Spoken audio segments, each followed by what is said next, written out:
大哥。战逸晨讨好的道：大哥，你是我们兄弟几个当中最聪明的人，你以前是不懂爱情，但现在你和我大嫂结婚都大半年了，感情一直都很好，那你多少都积累了一点经验的。哥，你已经幸福了，也要帮着弟弟们收获幸福呀。哥，你告诉我，我现在该怎么办呀？宁云初不肯见我，逃避我的时候，我要怎么做才行？战印没好气的道：只要你的脸皮足够厚，你想怎么做就怎么做，我和你大嫂，你们是无法复制的。他和海童是相互吸引、相互理解、相互信任。脸皮厚？战印说道：你真要大哥传授你几招？大哥就说实话了，追妻就要脸皮足够厚，不管女方怎么拒绝你，你都要坚持下去，不要人家不理你了，你就打退堂鼓，也不理人家，那样呢，他会成为别人的娇妻。战逸晨想了想，说道：就这样可以了，你好好的理解一下其中的深意，再去做。宁大小姐眼睛还没有完全复明，她多少也有点自卑。那你要做的除了追求她，还要让她相信你不会嫌弃她看不见。同时，你要时刻向君然打听神医师徒的动向，争取早点请到神医帮宁大小姐治眼睛。听君然说啊，程医生怀着身孕，短期内是不会出诊的，神医未必能请得动，一般都是程医生出诊。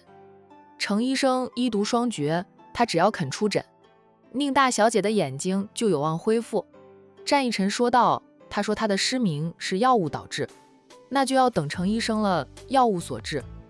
说白了就是被人下毒害的。程医生医毒双绝，他出手准能医好宁大小姐的眼睛。在等待的这几个月里，你好好的和他培养感情，克服你们之间的一切困难吧。大哥在其他事情能帮到你，在感情这件事上，大哥帮不到你，谁都帮不到你，要靠你自己。一句话，真心换真心啊。战役说完后，就开始赶着弟弟出去，回你的办公室去，别耽误了我工作。我要抓紧时间把未来半个月的工作都完成。等我大姨姐出院后，我计划带你大嫂去 A 市旅游啊。她答应过海童的。一定会做到了，哪怕迟了一点也好过说了空话吧。真是羡慕大哥。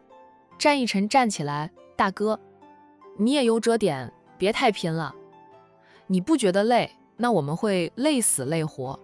大哥的办事效率很快，但底下的人未必能跟得上，跟不上就要加班加点，累死人。在战氏集团上班的人最怕的就战大总裁突然发神经一样，提高了本来就很高的工作效率。每当这个时候，大家除了累死累活外，还得担惊受怕，因为战总这样投入工作当中，肯定是与总裁夫人闹矛盾了。有了你大嫂后，我哪天不是正常上下班啊？战印和海童成了真正的夫妻后，感情稳定了，那工作到深夜的情况是减少了很多。战逸晨呢，又被大哥喂了一嘴的狗粮。从总裁办公室出来后，战逸晨回到自己的办公室，处理了几件重要的工作事情后，他就溜了。他就想悄悄地去一趟春暖花开。宁云初不可能弃花店不管的，就他总会出现在花店里。现在是上班时间，宁云初认为他在公司上班，忙没空去他的店里，他就会现身，他才能把他抓个正着。战二少爷还没有被人这样躲过呢。其实宁云初一直在店里。战逸晨早上去他花店的时候，他是让2名店员骗了战逸晨，他人则躲在洗手间里。手机关机是关机了，那是他换了一台新手机，手机号码也换了。战逸晨就打他电话就打不通。昨晚陪着战逸晨参加苏南的订婚宴后，宁云初想了一宿，他是不知道战老夫人为什么会挑中他，难道不嫌弃他是个盲人吗？就还是老夫人早就知道他是个扮猪吃老虎的人，但他早已安排了人进宁氏企业，插手宁氏的生意这件事，连小姑姑都不知道的。老夫人不可能知道吧？她觉得他不适合战逸晨，趁自己还没有爱上战逸晨，就先抽身离开，不想再和战一晨有任何的交集，所以呢，他换了手机和号码，新号码只给了莫东浩。莫东浩现在是宁氏企业的副总经理，地位仅次于宁总，深得宁总的信任及倚重。宁云初和莫东浩是怎么认识的？那是另外一段故事。总之，莫东浩不会背叛宁云初。那此刻呢，春暖花开里只有宁云初和一个陌生的男人，那个陌生的男人就是莫东浩。不过莫东浩乔装过了，宁总就算在他面前也认不出他来。浩哥，你不该亲自来这一趟啊，让人看到了那会暴露的。宁云初执起了茶壶，给莫东浩倒了一杯茶。莫东浩黑沉沉的眸子看着他，温和地道：现在这情况，我不过来看一看你，我是不放心的。现在他们已经嚣张不起来。宁云初本来也有计划，但因为海童的出现，让他认识了战家的人。事情发展没有按照他的计划去实施，好在最后的结果还是好的，比他的计划实施收获的结果更好数倍。他的计划只想要回属于他的一切，还有就是替父亲讨个公道啊。那他爸因为深得爷爷奶奶的疼爱，被当成接班人，遭到了他的亲哥哥加害。他妈想和他大伯在一起，不惜谋害亲夫，让他年仅2岁就失去了亲爸。那他明白亲爸会被害死，主要还是与利有关吧。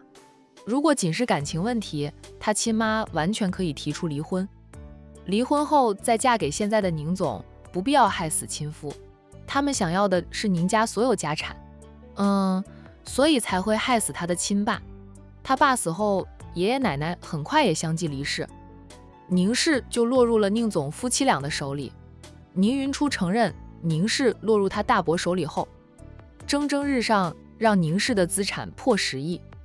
但大伯的上位是踩着他亲爸的尸体上去的，这是他不能忍也不能接受的。他安排了莫东浩进宁氏，借着莫东浩来了解宁氏的生意，一点点的布局拿回宁氏。计划让宁总夫妻俩为他做嫁衣的。现在的结果是他亲妈那些见不得光的势力被砍得了9成9，余下的那些小人物那逃都来不及了，成不了气候啊。那这个结果是因为他认识了海童和战家人带来的。宁云初的计划里没有战一晨，他的出现让他措手不及，他不想成为战一晨的累赘，趁还没有深陷其中，先断了战一晨的想法，还彼此一个清净吧。他是战家2少爷，他应该找一个更优秀的又健康的女孩子为妻，不应该配他这个瞎子。莫东浩审视着云初片刻，温和地问道：云初，你有心事啊？没有。宁云初一口否定。莫东浩笑了笑：我们认识了10几年，我的命还是你救的，没有人比我更了解你。有心事就跟哥说一说，你说过我们兄妹相称的，只要你说出来，哥能帮到你的一定会帮你。帮不到你也会想方设法帮你啦。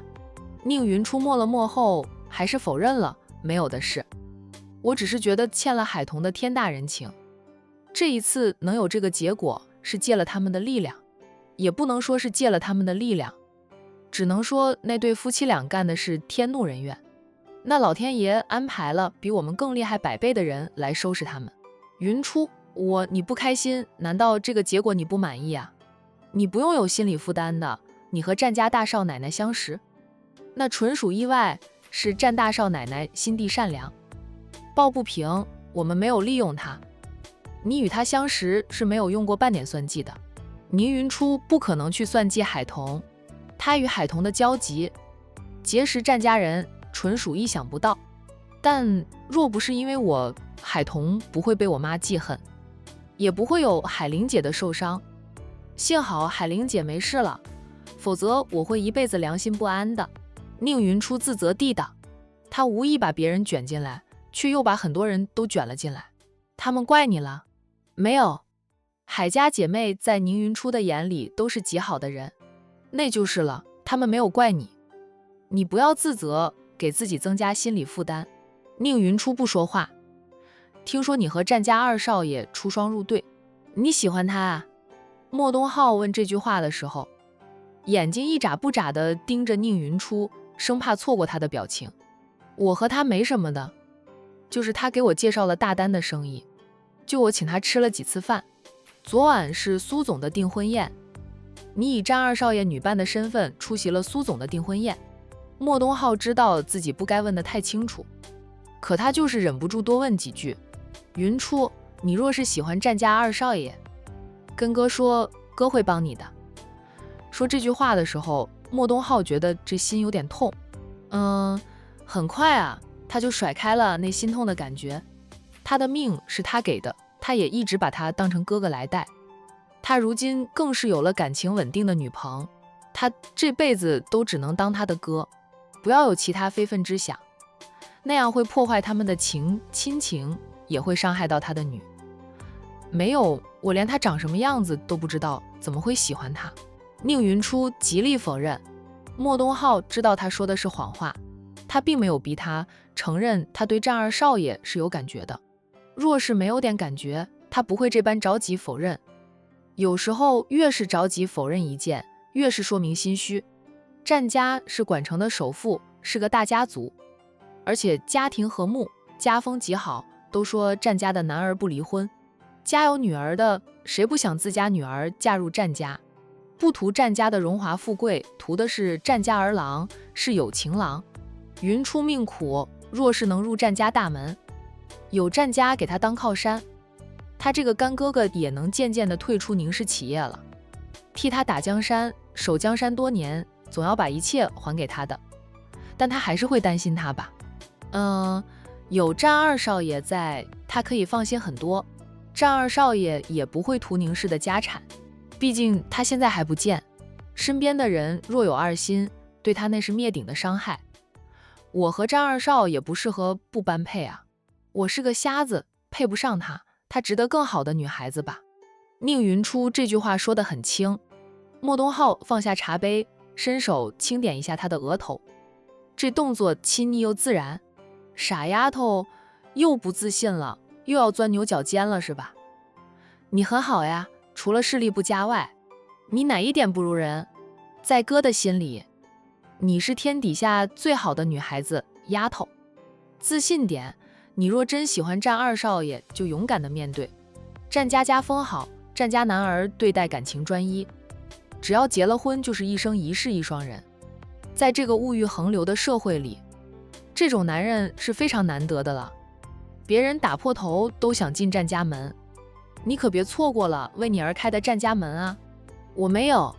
宁云初依旧否认自己对战逸晨的好感，因落他就本能地扭头望向了花店门口。他听到了熟悉的脚步声。战逸晨在莫东浩轻点一下宁云初的额时，就到了他在车上把那一幕的清清楚楚的。把车停好啊。那他下车大步地走进来，就两个人停止了聊天，都望向他。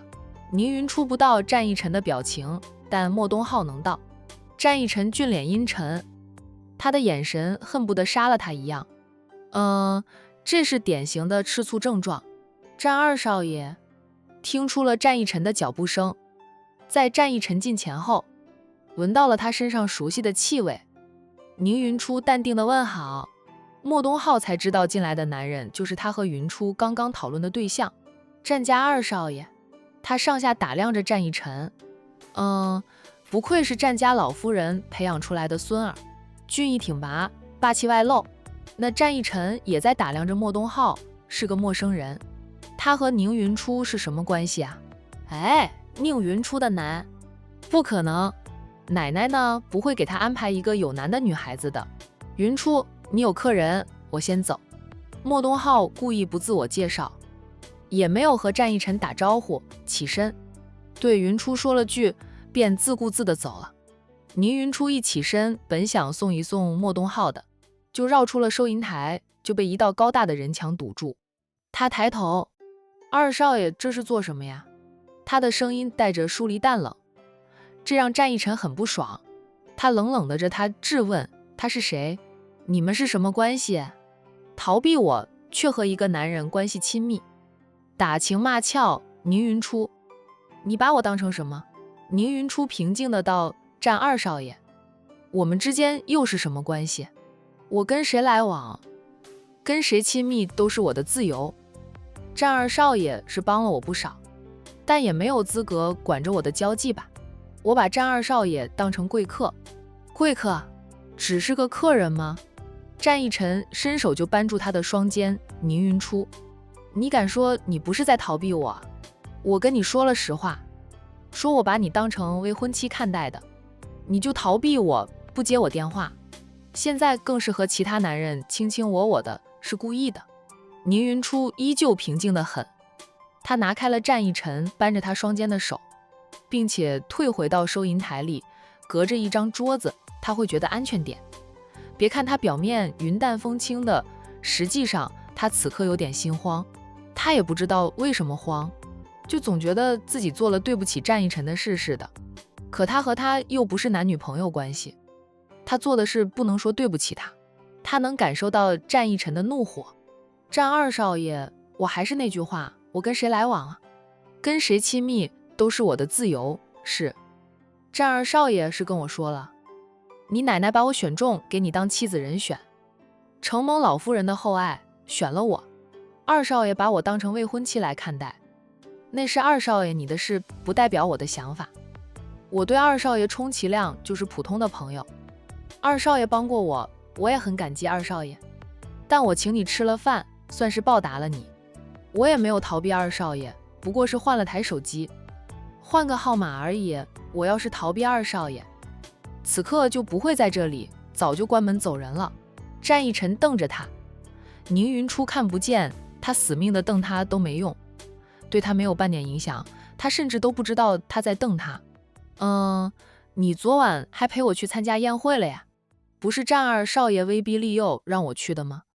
你还拿你大嫂出来说事啊？我去了，是给你大嫂和小军面子，不是特意陪着你去的。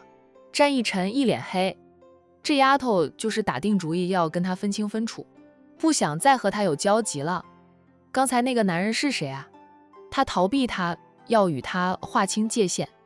战逸晨能接受，毕竟只有他单方面的把他当成妻子来看待，他是压根儿不知道的。冷不丁的他跟他说了真话，他就逃避他，那是正常反应呀。但是看到他和其他男人那样亲密，战逸晨就酸了。他已经把他当成妻子，他的妻子不能和亲人以外的男人那样亲密。反正二少爷不认识啊。宁云初，二少爷不用叫那么大声，那是我的私事，我觉得我不必告诉你。战逸晨又黑脸瞪着他半晌，他咬牙切齿地道：宁云初，你是不是觉得我们俩真没关系？他两手撑在收银台上，探过半截身子，俊脸逼近到他的面前，距离近到他说话时那灼热的气息都喷到他的脸上。宁云初颤了颤，又挺直腰肢，平静的道：二少爷，我们算得上是朋友，普通朋友。战逸晨磨牙，又死死地瞪着他，看到他那双眼睛时，记起他现在还看不清楚他的样子，如同瞎子一样，他瞪他不过是白费劲。倏地，他两手再次扳住了他的双肩，把他往自己这边拉扯过来。宁云初被他这样一拉扯，撞上了收银台，他都还没有反应过来，他竟然就亲上了他的唇。他只觉得大脑一片空白，怎么都没想到战逸晨竟然会亲他啊。那很快呢，宁云初就反应过来，马上推他，他扳着他双肩的手改而定住了他的头，不让他有机会摆脱他。战逸晨是气得很了，无法再装个君子了。平时跟他在一起，每每看着他嫣红的唇瓣，他都想尝尝是否如他想象中柔软甜美。现在尝试到了，他本来是带着惩罚性的意吻，再碰上他的唇后，本能的就想索要更多。就他挣扎的厉害，他就缠得更深。那直到被他狠狠地咬了一口，他流血了，他才放开了他。下一刻，他脸上火辣辣的痛。宁云初狠狠的一巴掌，正好打在战逸晨的脸上。他是凭感觉打他一耳光的，打了他一巴掌后，宁云初又抄着那桌面上的东西，不管是什么东西，他摸到什么就砸向他。战逸晨任由他砸，反正砸在他身上也不痛。当他抄起了他的盲人拐杖朝他乱打过来的时候，战逸晨赶紧往后退，避开了那根拐杖。云初，出去！现在轮到宁云初气得很了，他气得满脸涨红，眼里隐隐有泪花。他以为他是个正人君子呢，不会欺负他，谁知道他竟然强吻他。气他看不见就占他便宜，气死他了呀！云初，战逸晨知道自己冲动之下是犯了错，他想解释又无从解释，因为他是真的冒犯了他。出去！战逸晨，你给我出去！听到他说话的声音，确定了他此刻站的方向，宁云初一拐杖扔过来，战逸晨身手敏捷，接住了他扔过来的拐杖。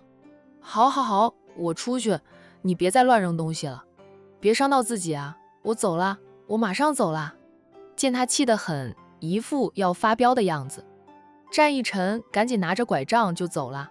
宁云初听到他脚步声是走出去的，就在听到他开车离开的动静，他才一屁股坐下来，抬手用力地揉擦着那嘴唇。混蛋！宁云初骂了一句，再擦了擦眼睛，把泪花擦掉。不哭！他也狠狠地咬了他一口，他的嘴巴流血了的。算是报复了他。他保证啊，以后都不理他了。就他把他当妻子来看待，那是他的事，就他从来没有把他当丈夫来看待的。他凭什么质问他？凭什么这样对他？以为他亲了他，他就是他的人了，他就当是被狗咬了一口。战逸晨本来想开车回公司的，想到苏南今天请假，大哥又不懂，回公司也找不到人给他支两招。最后呢，他去了管城中学找他大嫂去。大嫂是女人，又和云初交好，他犯了错，闯了祸，惹怒了云初，找大嫂说情最适合的了。被宁云初狠狠地咬了一口，他的嘴唇破了，是出了血，现在没有再流血，不过感觉似乎肿了。还有他的脸，那一巴掌可真狠呀！战逸晨就顶着红肿的一边脸，出现在海童的书店里。海童自己守着书店，听到脚步声的时候，他抬头看到战逸晨的时候，他很意外，边起身绕出收银台，边问道：逸晨，你怎么回事？嘴唇肿，脸也肿，你跟人打架了？跟谁打架啊？打输了？打不过你叫大嫂去帮你啊？海童一连串的问话，问得战逸晨俊脸通红。他打架打不赢，要大嫂帮他呀。他这身手比大嫂好多了。大嫂，你这次一定要帮我呀。那是肯定的，把我海童的小叔子揍成这般，你哥能忍，我都不能忍。你跟我说啊，谁把你打成这样的，我去帮你讨还公道。海童边说着边拖来了一张凳子，推到了战逸晨的身后。你坐下慢慢说，要喝水吗？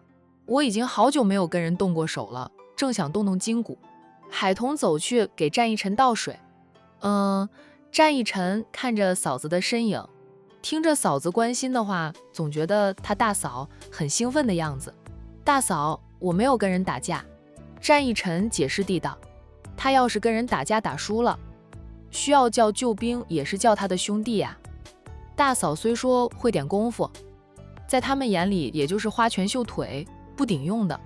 海童倒来了一杯温开水，走回到战逸晨的面前，把那杯温开水递给战逸晨，自己也拉来了一张凳子，坐在战逸晨的对面，美眸瞅着战逸晨，一脸关心地问道：那你跟大嫂说说，你这是怎么回事？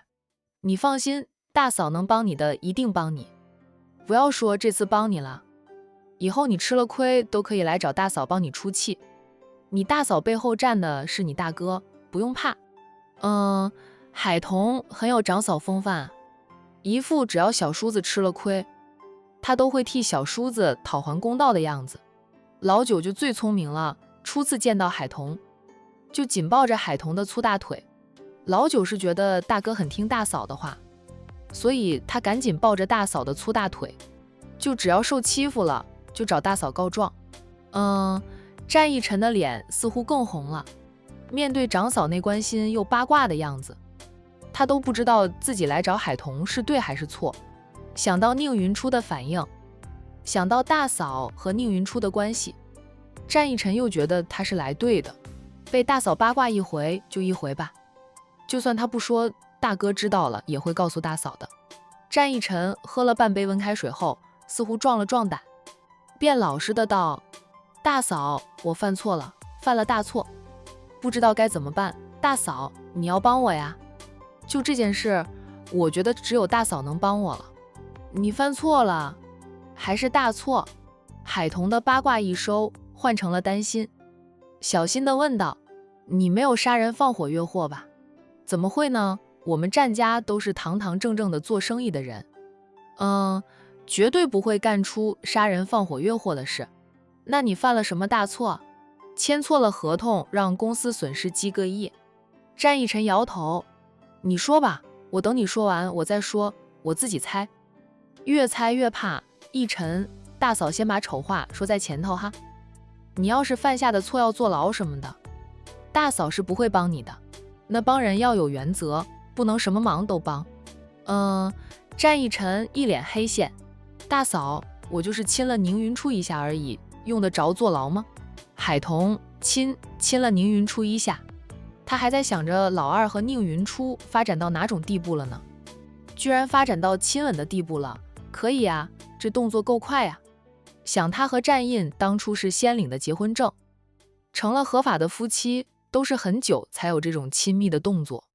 战义臣和宁云初有交集的时间并不长，就能发展到这种地步。海童觉得小叔子的动作是够快的，是比他家战印懂爱情，脸肿了，嘴唇好像是受伤后肿的。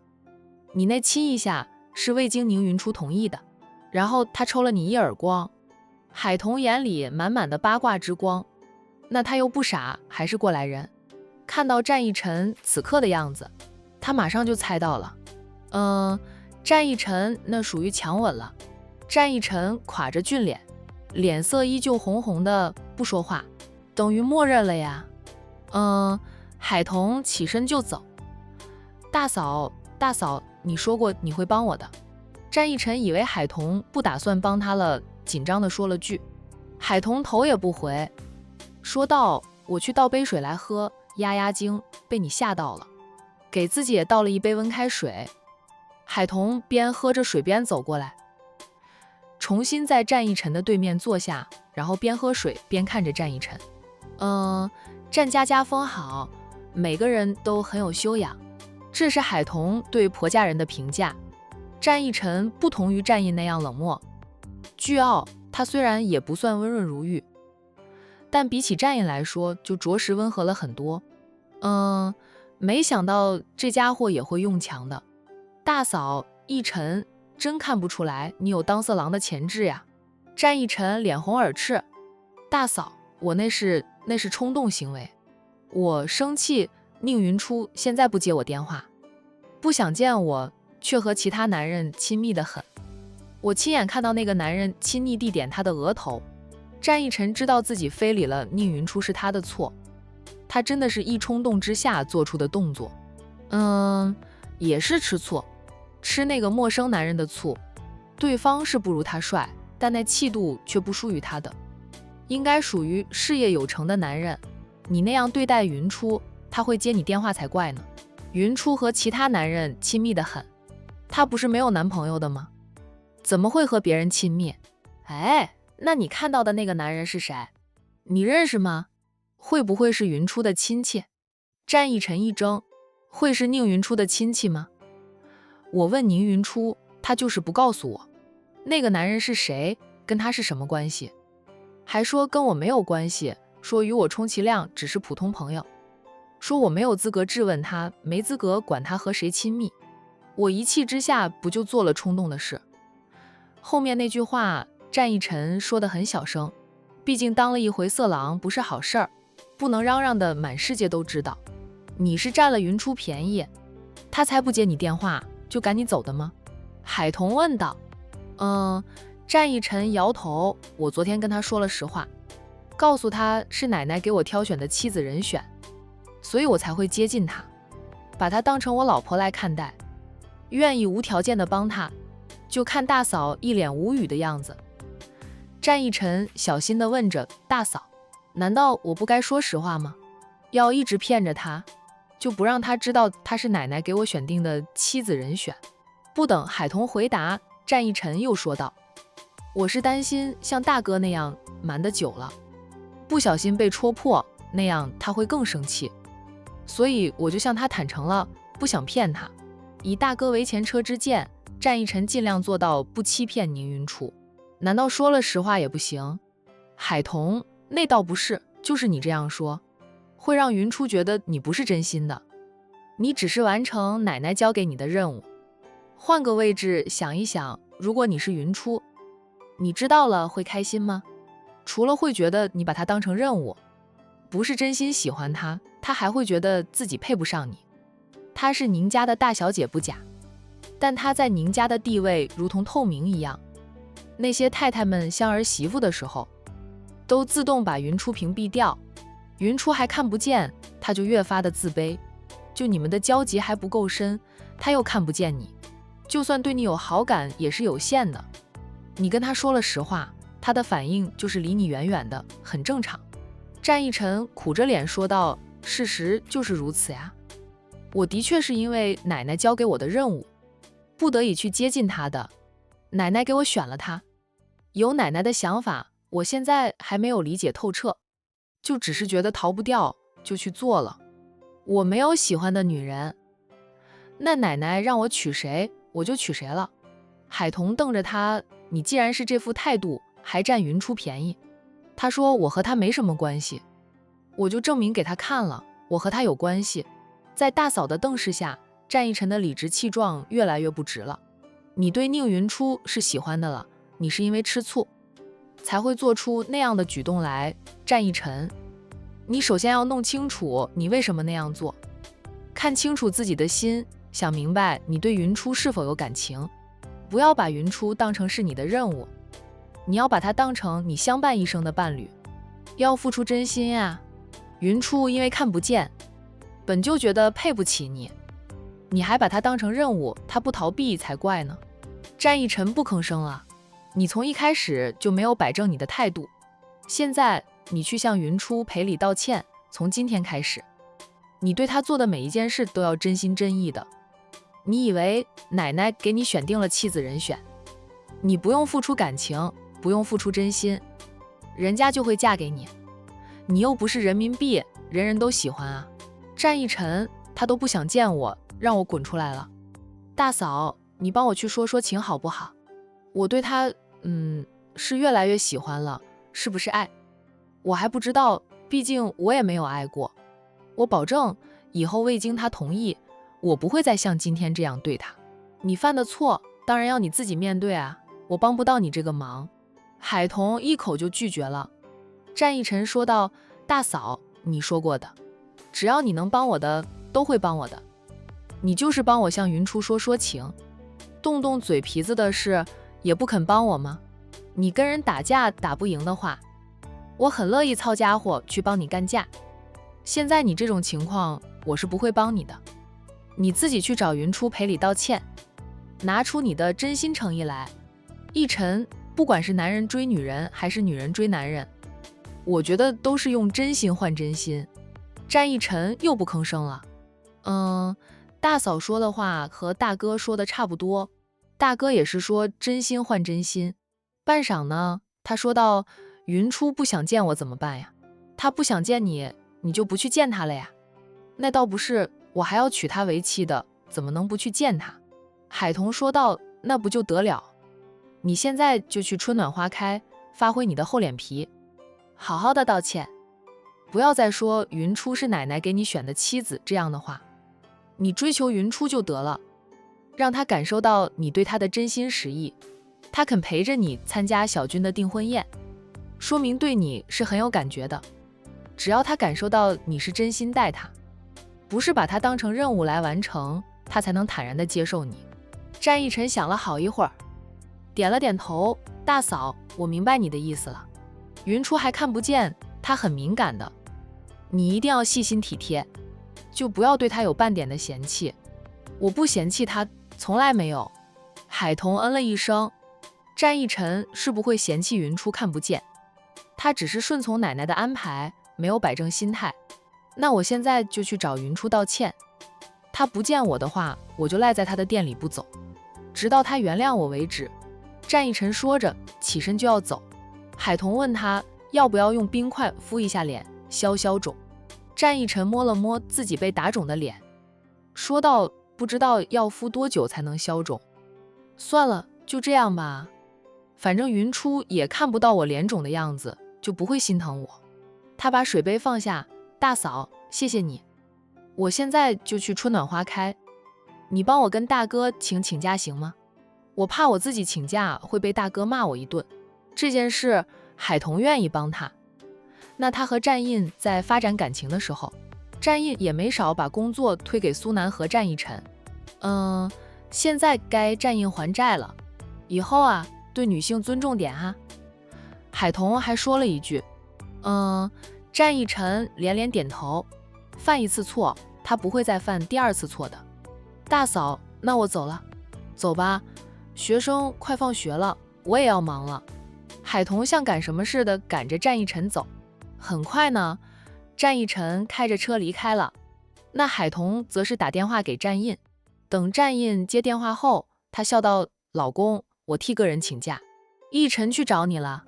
战印一猜就猜到了，是来找我帮忙啊，他闯了个小祸，让我帮他，那是我帮不了，也不想帮他，该让他自己去解决。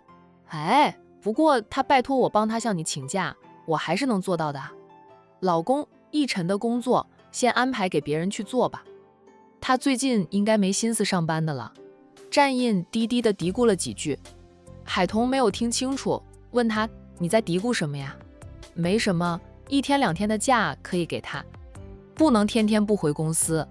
海童想着1天的时间，战逸晨应该就能求得云初的原谅，便嗯了一声，那我跟逸晨说一声，你准他2天假，